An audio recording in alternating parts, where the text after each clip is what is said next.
Bonjour mes amis, encore un temps de méditation au travers de cette petite vidéo, toute simple. Ça fait du bien de se retrouver. Je suis heureux, moi, personnellement, de vous retrouver toujours dans des petits temps d'enseignement, de méditation. Je n'ai pas dit que j'avais toujours raison, hein, mais j'essaie de partager ma foi et puis les enseignements de la parole de Dieu que j'aime par-dessus tout.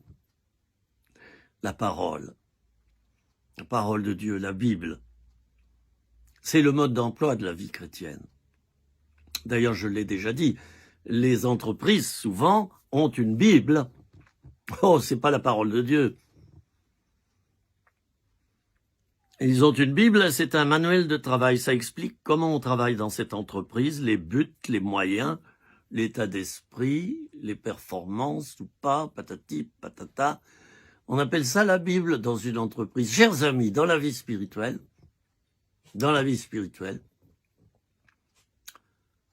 la Bible est fondamentale. Et moi, personnellement, j'ai toujours cru, depuis ma conversion, je suis converti, donné au Seigneur à l'âge de 20 ans, j'en ai 68, ça fait 48 ans, hein, et ça fait plus que 40 ans que je suis dans le ministère. Bien, personnellement, si je n'avais pas eu connaissance de la Bible, je crois que je serais demeuré un handicapé spirituel toute ma vie. La Bible, pour moi, c'est un tamis, c'est un filtre. Tout ce qui ne peut être conforme à la parole de Dieu, je l'évite. Attention, il y a des sujets dont la parole de Dieu ne parle pas. Je suis bien d'accord avec vous. Mais en ce qui concerne toutes les vérités qu'elle énonce, et il y en a des centaines, tout ce qui contredit la vérité d'une manière claire et nette, tout ce qui contredit la vérité de la parole de Dieu, je l'évite, je le mets de côté. Maintenant, si je ne suis pas sûr, si la parole de Dieu n'évoque pas tel ou tel sujet, je suis prudent. Et je fais par déduction. Et puis je vois l'expérience des hommes et des femmes de Dieu qui m'ont précédé, comment est-ce qu'ils géraient ces choses-là. La Bible, c'est un filtre. Et lorsque j'étais catholique, je suis protestant évangélique, je suis pasteur également. Lorsque j'étais catholique, je l'ai été pendant un temps, et un catholique consacré, un catholique converti, là je sais qu'il y en a qui vont dire, et là ça n'existe pas. Bah oui, voyage un peu, hein, sors un peu de ta maison carrée là. Oui, ça existe, un catholique qui croit au Seigneur et qui obéit à Dieu. J'en ai rencontré des milliers. Oh, faut arrêter avec ce sectarisme. Dans le protestantisme, ça y est, il est catholique, donc puis alors ça y est. Voilà, il n'est pas converti, il ne sera pas sauvé. Mais qu'est-ce que c'est que ça? Honte à ceux qui font cela. Vous êtes animés d'un esprit de sectarisme qui déplaît à Dieu. Dieu regarde au cœur. Il ne regarde pas la religion, il ne regarde pas si tu es évangélique, protestant, catholique et tout ce qui est en hic. Là, je pourrais réciter des déclinaisons latines, hic en coq, il y en a qui connaissent le latin, ils auront compris quand je dis hic en coq. Ma mère était prof de latin. Chers amis, c'est tellement important la parole de Dieu. Et quand j'étais catholique, je croyais dans plein de choses. Alors sur la route, je priais saint, je sais plus lequel on prie quand on est dans sa voiture, bon. Et puis dans un autre endroit, je priais un autre saint, puis encore un autre saint, puis un autre saint. Quand j'ai entendu Saint Jean-Paul II prie pour moi, je me dis quoi? Mais qu'est-ce que c'est que ça? Mais qu'est-ce que c'est que ça, chers amis? La Bible ne nous demande pas de prier les saints, voyez, je le dis avec le sourire, donc avec amour. Et je dirais même que nous trouvons plusieurs textes qui nous démontrent que c'est faux. Prier des idoles, prier des statues, prier des saints, c'est formellement interdit. Bien. Alors, je vous ai cité un exemple, et c'est pas pour braquer mes amis cathos, là, hein, qui me regardent, et je vous aime. Et dans vos pratiques, il y a plein de choses, parce que j'ai étudié le catholicisme à fond, j'ai eu cette chance, et puis mon frère est prêtre catholique. Alors vous savez, au lieu de devenir un anti-catholique primaire, je me suis dit, voyons, ça c'est bon ou pas bon? Ça, c'est la Bible, est-ce que ça contredit la Bible ou non? Voilà. Et j'en suis venu à me dire, ben moi, je suis ni catholique, ni évangélique, ni protestant, je crois dans la parole de Dieu et dans tous ceux qui vivent selon la parole de Dieu. D'accord? Donc ne vous sentez pas offusqué si vous êtes repris par moi. Dans la vidéo précédente, je vais me baisser un peu, on va peut-être voir mon crâne, ben vous avez vu peut-être que... hein. Bon. J'ai parlé des chrétiens pantoufles. Il y en a beaucoup de nos jours. Les chrétiens qui ronronnent, qui thésaurisent leur foi, connaissent la parole de Dieu, ils connaissent Jésus, ils vont au culte, ils ne manquent jamais une étude biblique le mercredi, ni la réunion de prière du lundi, ni la réunion d'évangélisation à 15h30 le dimanche. Certains sont des chrétiens chaussons, des charentaises. Oh, s'il y a quelqu'un des Charentes, hein, et vous n'êtes pas concernés, hein, Charente-Maritime. Les chrétiens chaussons, n'est-ce pas? Chrétiens chaussons, voilà. Est-ce que tu es un chrétien chausson? Métro, boulot, dodo. Merci Jésus pour ton repos, pour ta paix en moi. Tu es merveilleux, Seigneur. Je te loue de ce que je suis aussi une créature merveilleuse. Et bim bam boum. Le chrétien qui reste assis, allongé, dos, dos, l'enfant dos. Je vais plutôt dire l'enfant Dieu. Tu te déifies, hein. Tu restes dans tes lauriers, hein. Chrétien chausson. Je vais le remettre, hein, parce qu'il fait encore frais. On est au mois de mai 2021. J'ai encore un petit peu de chauffage, figurez-vous. Je vais parler comme les Manciaux.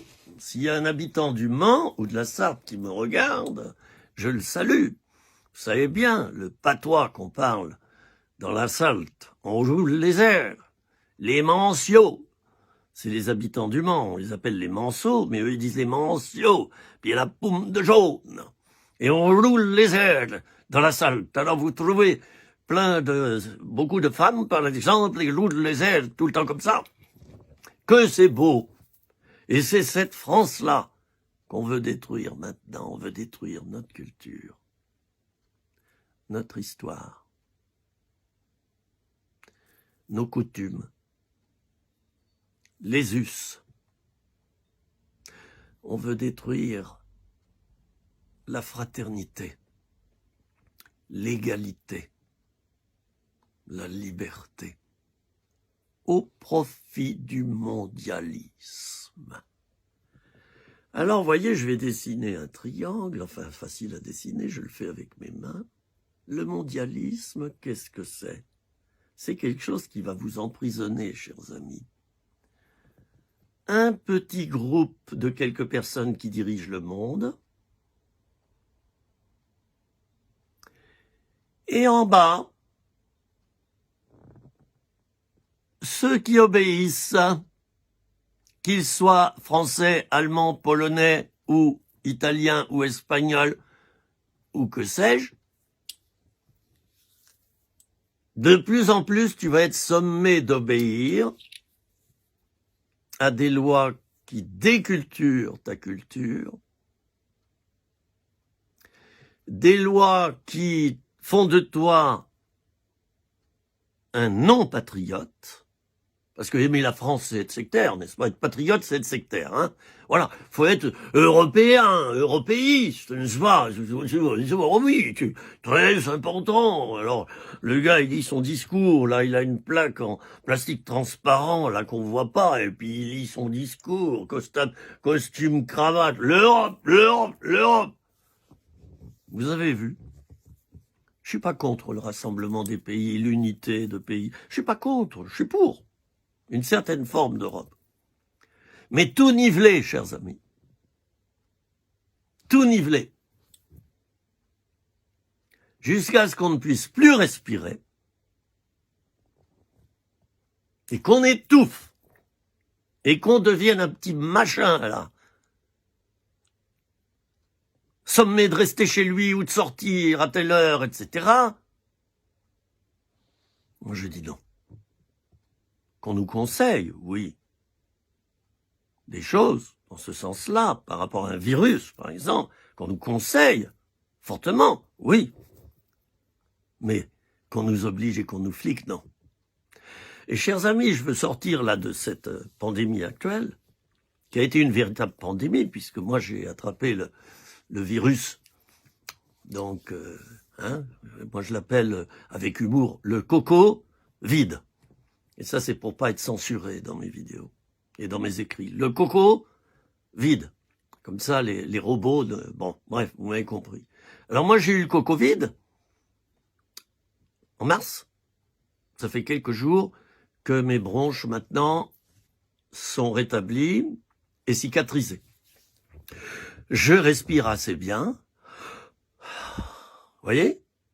Mais si vous avez regardé mes premières vidéos après que j'ai été malade, vous aurez perçu peut-être, certains d'entre vous qui me connaissent bien, un souffle, j'avais du mal à respirer. Maintenant, ça y est, mes bronches sont cicatrisées et je m'en suis bien sorti, j'estime, parce qu'il y en a, ils ont payé le prix lourd. Alors, que pour des choses comme ça, on mette des conditions sanitaires, oui, mais qu'on les impose, et qu'on en parle dans les médias 24 heures sur 24 jusqu'à de nous des robots, je suis pas d'accord. Et c'est là où nos gouvernants ont fauté, je le dis avec le sourire, avec amitié. Ils ont fauté surtout au niveau de la forme et par moments du fond, parce qu'on a bien senti qu'ils voulaient... vous me comprenez? Bon, j'en dirai pas plus. Parce que je veux rester libre et qu'on m'attache pas comme individu dangereux. Il y en a, ça leur a coûté de la prison de dire ce qu'ils pensaient. Ils n'ont commis aucun crime. Simplement, ils ont dit ce qu'ils pensaient. Ils ont fait un séjour en prison. Ils ont une garde à vue. Ça va devenir de plus en plus comme ça. Tout dépendra du gouvernant, hein. Mais on y va tout droit, le mondialisme. La tour de Babel, pourquoi est-ce qu'elle a été condamnée par Dieu? Pourquoi est-ce que Dieu lui a mis un terme? J'ai assisté à une émission sur la tour de Babel, très intéressante, hein. Très intéressante. Dieu a mis un terme. Pourquoi? Eh bien parce que la tour de Babel, figurez-vous, sa destinée, c'était de devenir une plateforme pour tous les cultes aux idoles de l'époque. Il y avait donc au sommet de la tour de Babel une esplanade, ou un lieu d'adoration, où là on rencontrait Dieu. Mais oui, mais pas le Dieu véritable, celui de la Bible, Jésus-Christ, le Fils, Dieu le Père et le Saint-Esprit. Non, pas ça. Les faux dieux. Chers amis, l'Europe telle qu'on l'envisage maintenant, telle qu'on l'a fait se développer, parce que j'ai dit je ne suis pas contre un certain style d'Europe, un rassemblement d'unité de certains pays, je suis pour. C'est pas de cela que je veux parler. Je parle de l'état d'esprit qu'il y a derrière. Encore une pyramide. Vous voyez, nous les protestants, quelquefois, on fustige le pape, hein. On dit c'est pyramidal. Voilà, c'est pyramidal. C'est un homme qui dirige tout. Et quelquefois, c'est un argument chez nous. Oh, je dirais... bon, je dirais entre nous que certains pasteurs se prennent pour des petits papes. Bon, bref, oubliez mon propos, hein, je ne veux pas choquer. Hein. De même que j'avais préparé ça, hein, tout à l'heure quand j'ai sorti la pantoufle, j'ai préparé ça aussi, hein, pour parler des chrétiens lavettes. Ça, c'est une lavette. Du moins en Suisse, on l'appelle comme ça, c'est une lavette. Il y a des chrétiens lavettes. Des chrétiens pantoufles qui foutent rien pour Dieu et par Dieu, simplement que de s'entretenir dans un christianisme bien confortable. Le diable sait le faire, ça. Excusez-moi, mais il sait le faire, il le fait. Il y a les chrétiens lavettes aussi. Les chrétiens lavettes. Peureux. Les lavettes. Surtout, faut pas faire de bruit, faut pas... Les lavettes, vous savez, une lavette, c'est voilà... quand le chef dit que cette couleur, elle est verte, ben pour le chrétien lavette, ben oui, elle est verte, même si elle est rouge. Vous savez, c'est celui qui est toujours d'accord avec tout le monde, hein. Voilà, c'est une lavette. On ne peut pas compter sur lui. On ne peut pas lui confier de responsabilité parce que lui, il est fait pour se soumettre, pour se couler dans un moule et pour être pro forma, hein, pour être un chrétien cloné. Jésus n'a pas formé les disciples comme ça, et la preuve, c'est qu'il a pris un Judas dans son équipe, un Pierre qui l'a renié, et puis plein d'autres qui étaient des jaloux, des moqueurs, Fallait voir cette équipe de disciples qu'il a choisie. Est-ce qu'il la contrôlait? Non. Il n'avait pas d'esprit de contrôle. Est-ce qu'il la manipulait? Non. Il la manipulait pas. Il les a laissés libres, les disciples. Quand tu es dans un centre de formation biblique, dans un centre de séminaire, quand tu œuvres au service de Dieu dans une équipe et qu'on t'impose sans arrêt tout, il y a quelque chose qui ne va pas. Dieu n'est pas comme ça. Et Jésus disait, je ne vous appelle plus serviteur, je vous appelle mes amis. Voilà, une différence. Hein. Je vous appelle mes amis. Il l'a bien montré à ses disciples. Il les laissait libres. Par moments, il les conseillait. Il disait, voilà, vous voulez vous former? L'évangélisation, allez, 2 par 2. Ne prenez ni tunique ni rien. Et vous allez apporter ma parole. Et il partait 2 par 2. Il les a formés au travers de beaucoup de choses. Mais au moment de la croix, vous croyez qu'il a pris une trompette et qu'il a utilisé le bâton en les menaçant? Si vous n'êtes pas présent au pied de la croix pour me soutenir. Les serviteurs de Dieu et servantes de Dieu qui ont le bâton sans arrêt, qui font peur aux chrétiens, qui manipulent, qui menacent sans cesse des foudres de l'enfer. Parce que l'enfer, bien sûr, existe, et on a le droit d'en parler un jour, mais je parle des serviteurs et servantes de Dieu qui sans cesse ont ces mots de menace à la bouche. Attention, si tu désobéis, tu vas perdre ton salut. Si tu désobéis, tu vas déplaire à Dieu. Et sous-entendu, si tu me désobéis, tu vas voir, ça va chauffer. Ben ça va pas. Ça va pas. C'est l'inverse du chrétien lavette, là, c'est le chrétien tortionnaire, bourreau. Et moi, je l'ai été en partie dans ma vie, j'ai fait mal. Je sais de quoi je parle. J'ai été beaucoup trop autoritariste, violent. Pendant une période dans mon ministère, heureusement. Pas avant ni après. Parce que j'ai compris. Mais je suis passé par une phase où j'étais très mal dans ma peau. J'étais devenu un petit peu paranoïaque. Et j'ai commis des abus spirituels. J'étais un autoritariste fini. Et ça, c'est pas bien. Je sais en parler maintenant, comme quelque chose de révolu, mais je regrette d'avoir fait souffrir les gens. À l'heure actuelle, il y a des pasteurs, excusez-moi, mais qui sont à la tête de petites sectes. C'est pas la majorité d'entre eux, heureusement. Les églises évangéliques sont bonnes. Alléluia. Mais il y a des pasteurs qui sont des petits gourous, comme moi je l'ai été, par séquence, dans ma vie autrefois. Il y a plus de 30 ans en arrière, l'eau a passé sous les ponts. Mais c'était pas beau ce que j'ai fait, pas bien. J'ai fait un burn-out et je suis devenu un... J'étais infréquentable. Tout me cassait les pieds, toujours de mauvaise humeur, c'était... Non. Si, mon frère, ma sœur, tu es comme ça, tu fais un burn-out dans le service de Dieu et tu deviens infréquentable, méchant, tu blesses les autres, arrête-toi. Prends 6 mois, arrête-toi. Nomme quelqu'un, même 2 ou 3 personnes pour te remplacer, par exemple, et puis à distance, tu donneras quelques conseils, mais toi, efface-toi et repose-toi d'abord. Ne fais pas comme moi j'ai fait, moi j'ai continué, taillot, taillot, taillot. Ouais, je dis pas la suite de ça. Répondit l'écho. Je dis pas ce que l'écho a répondu. Ça a été gratiné dans mon cas et je le méritais bien. Chers amis, être serviteur de Dieu, c'est servir. C'est pas dominer. C'est pas dominer. C'est pas contrôler. C'est pas tout le temps ordonner, donner des ordres, se faire obéir. Non. C'est être l'ami de Dieu. Alors ceux qui sont sous ta responsabilité, fais-en des amis et non pas des serviteurs de toi, de ta propre vie, de ta vision. Non. Fais-en des amis. Évidemment, tu prendras plus de risques parce que tu vas pas les contrôler.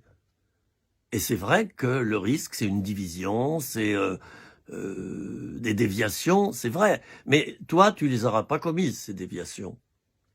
C'est peut-être ceux qui sont sous ta responsabilité qui vont le faire. Ça les regarde d'abord. Mais toi, t'auras fait comme Jésus, t'as pris des risques. Parce que Jésus, il a pris des risques dans son équipe. Il n'était pas contrôlant.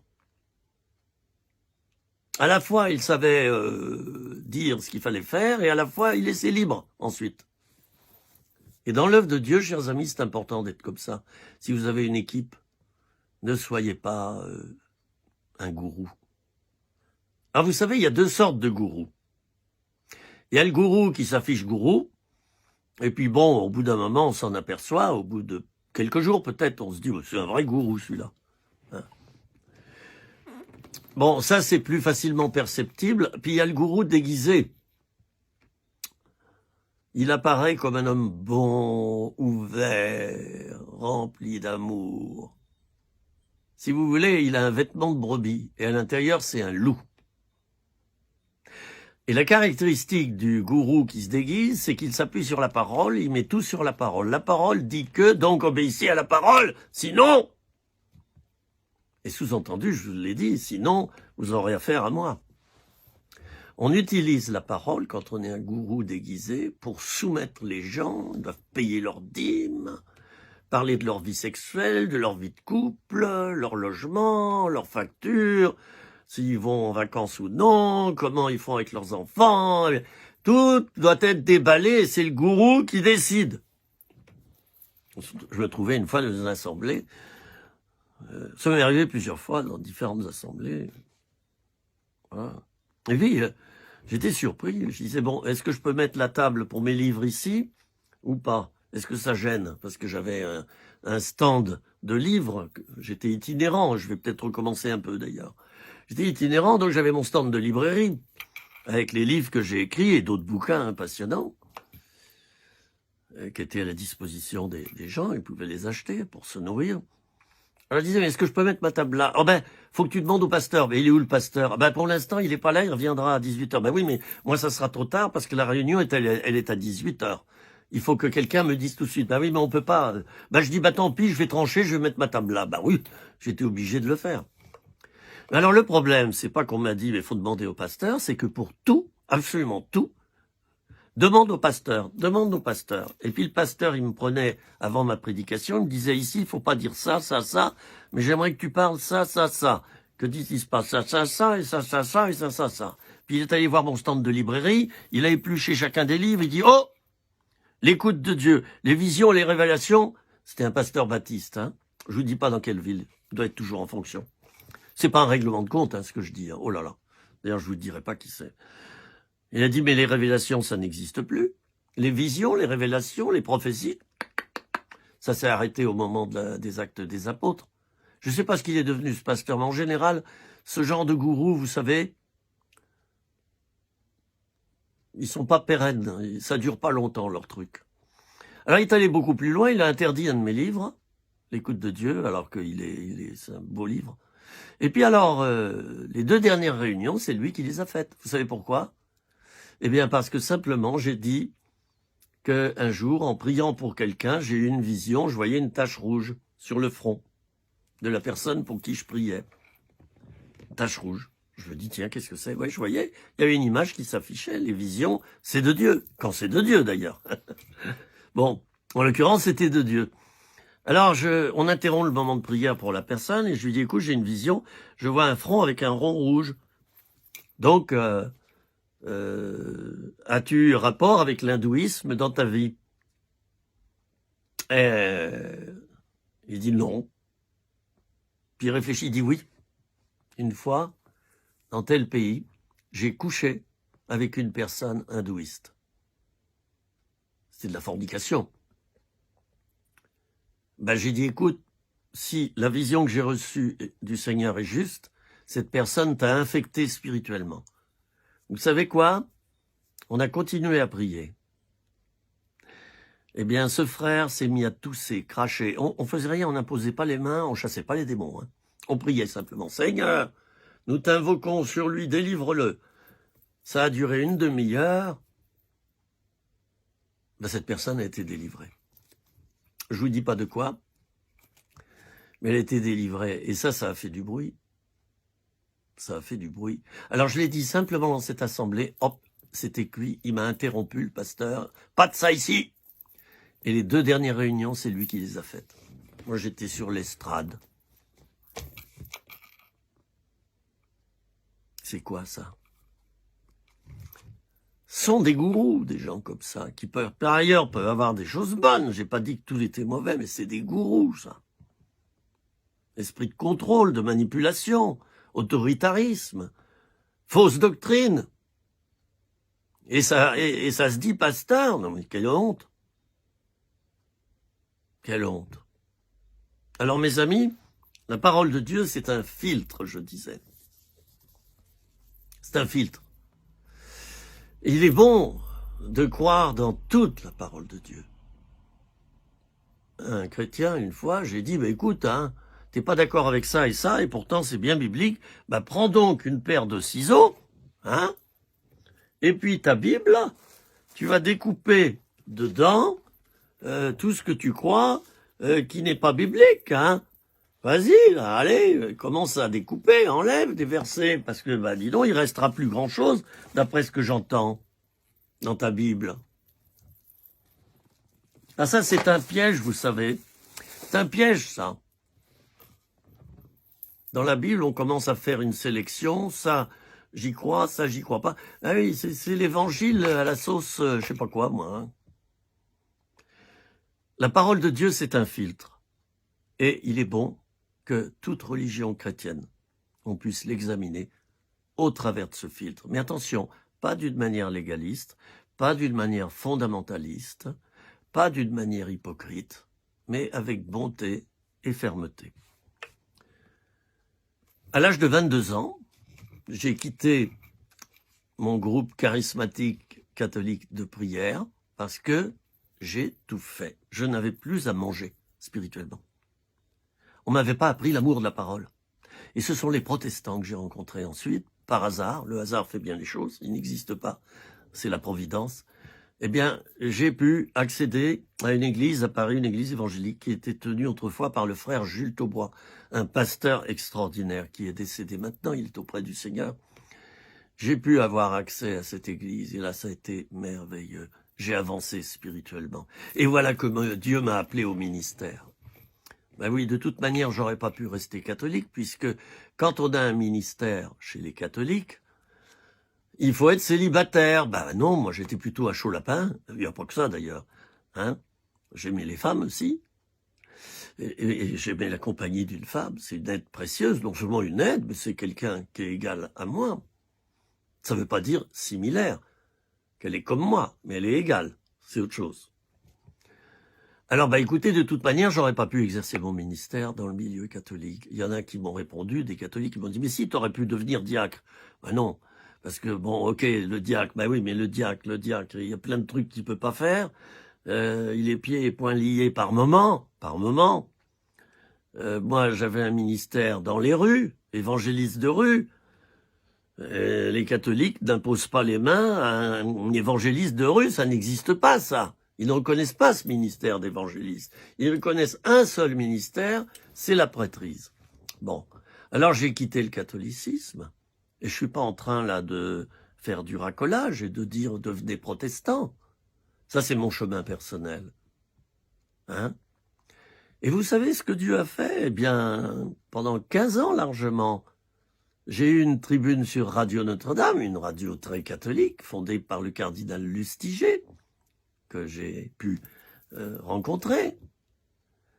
Et puis, j'ai pu toucher beaucoup de catholiques en ayant une émission qui s'intitulait Écoute dans la nuit, avec Chantal Bally.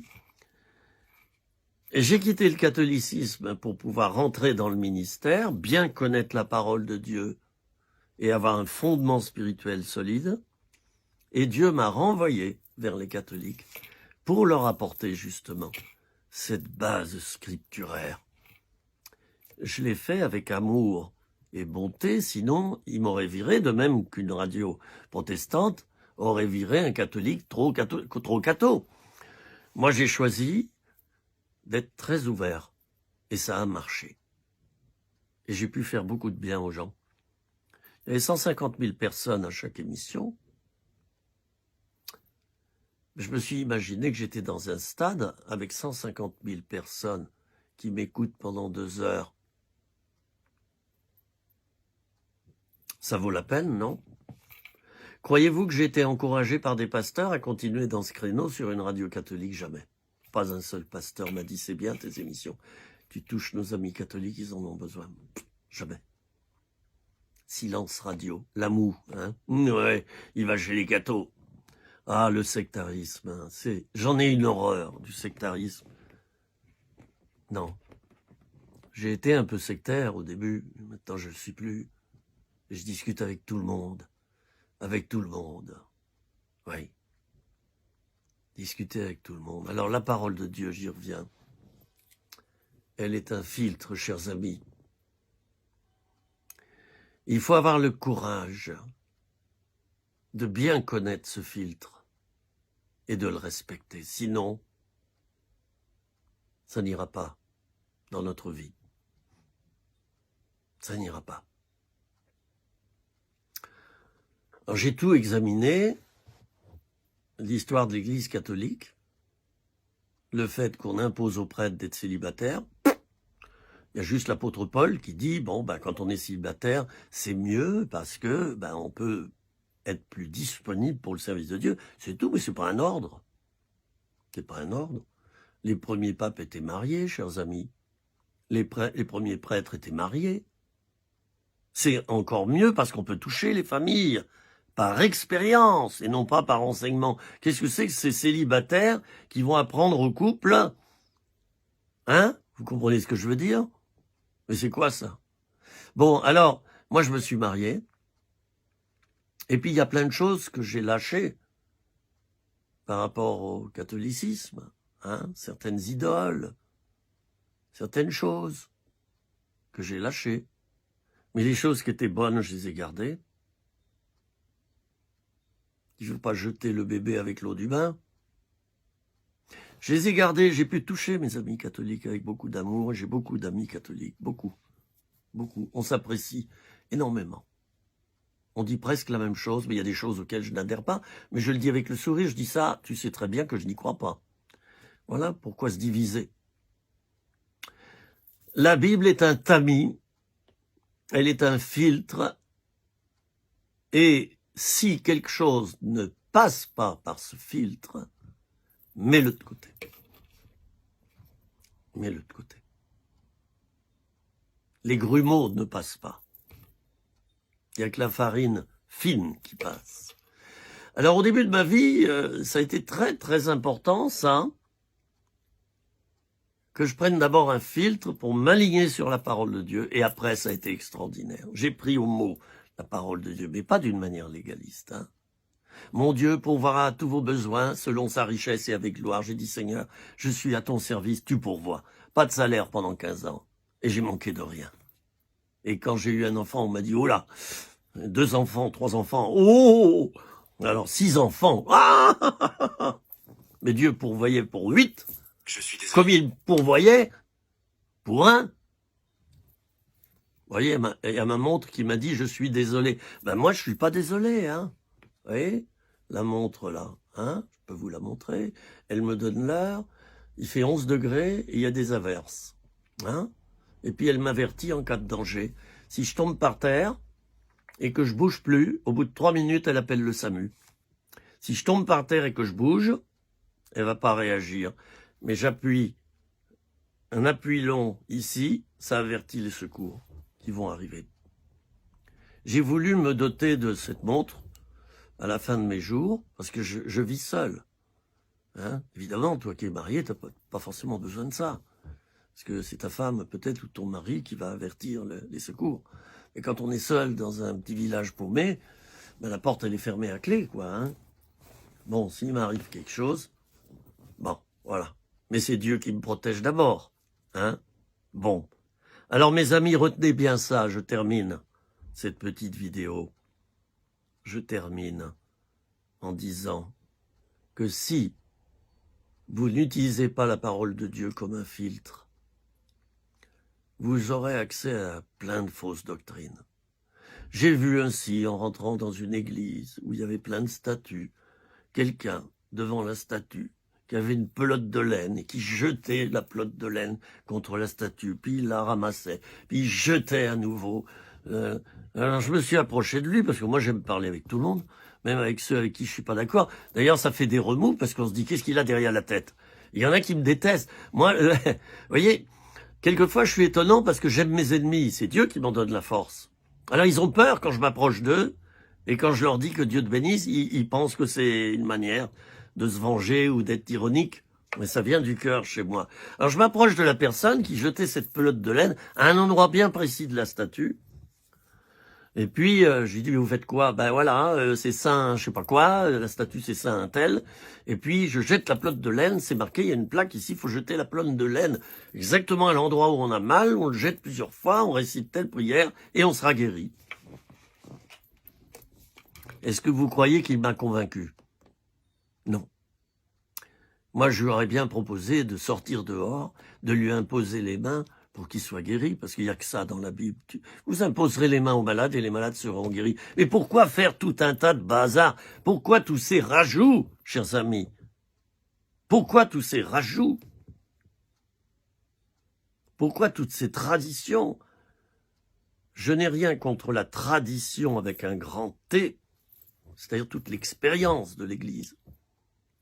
Mais les traditions, aussi bien en milieu protestant évangélique qu'en milieu catholique, je suis pas tellement d'accord. De toute manière, moi, je peux pas aller dans un moule. Hein. Je suis pas une tarte. Hein. On pourra jamais me contenir dans un moule. Je suis anticonformiste de nature. Je suis pas systématiquement contre tout. Mais quand j'ai quelque chose à dire, je le dis. Alors, je me fais beaucoup d'ennemis. Bon, écoutez, quand on regarde Jésus à l'époque, est-ce qu'il s'est fait beaucoup d'amis? Non. Non. Non. En majorité, il avait des ennemis. Je n'ai pas dit qu'il faut faire pareil, hein, et que si on a beaucoup d'ennemis, c'est un signe de spiritualité. Non, non, non, ça je ne le pense pas. Mais il se trouve que comme je dis la vérité, et souvent avec amour, parfois j'ai manqué d'amour, et je m'en suis repenti, j'ai changé. Bon, mais en général, on dit il n'y a que la vérité qui blesse. Ben, la vérité, même si tu l'as dit avec amour, elle blesse. Mais il vaut mieux être blessé par quelqu'un qui nous dit la vérité que être tué par quelqu'un qui nous ment. Parce que le mensonge aboutit à la mort. Tandis que dire la vérité, ça aboutit quelquefois à des rejets, à des oppositions, mais bon, c'est faisable. Mon ami, ce sont les mots de la fin de cette vidéo.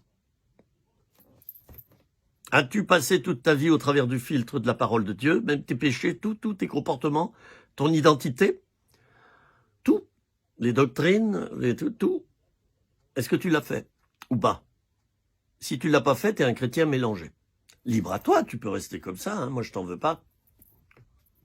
Ça, c'est la première question que je te pose à la fin de cette vidéo. Deuxième question que je te pose. Deuxième question. Est-ce que ce qui conduit ta vie, ce sont les traditions, la routine, tout ce qui est un peu gna-gna, qui revient sans arrêt, puis ça te sécurise, puis tu restes comme ça. Voilà, le chrétien, oui, qui végète, quoi, dans des traditions, qu'elles soient évangéliques ou catholiques d'ailleurs, hein, c'est le même tarif.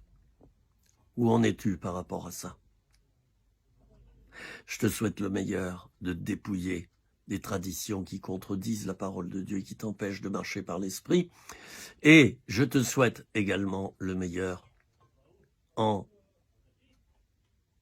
te disant de prendre vraiment la parole de Dieu comme un filtre et d'essayer d'approfondir avec ça. D'accord? Seigneur, merci pour cette vidéo. Je prie pour les personnes que tu auras pu toucher au travers de cette vidéo. Et je te demande de bénir mes frères et sœurs. Si tu as parlé à quelqu'un, eh bien, Seigneur, bénis-le maintenant et conduis-le à maturité, s'il te plaît. Conduis-le dans l'équilibre et garde-le. Au nom de Jésus. Amen. Voilà, mes amis et amigos, c'était un plaisir pour moi d'enregistrer à nouveau 2 vidéos. Là, je viens d'en enregistrer 2. Et puis, en général, c'est en début de semaine, j'enregistre 2 petites vidéos. Avant, j'en faisais 3, mais bon, je me suis calmé, j'en fais 2. Je crois que ça va avec 2. 2 par semaine, multiplié par 52 semaines. Hein, ça en fait une centaine. Chaque année, elles sont mises sur YouTube. Vous tapez Philippe Ozenet. Vous allez sur le site de YouTube, vous tapez Philippe Ozenet. Vous avez accès à 150 vidéos déjà que j'ai enregistrées. Alors, passez-y du bon temps. Et je vous dis à très bientôt. Portez-vous bien. Je me permets de vous bénir au nom de Jésus. Recevez la bénédiction, celle qui enrichit intérieurement. Amen. À bientôt. Au revoir.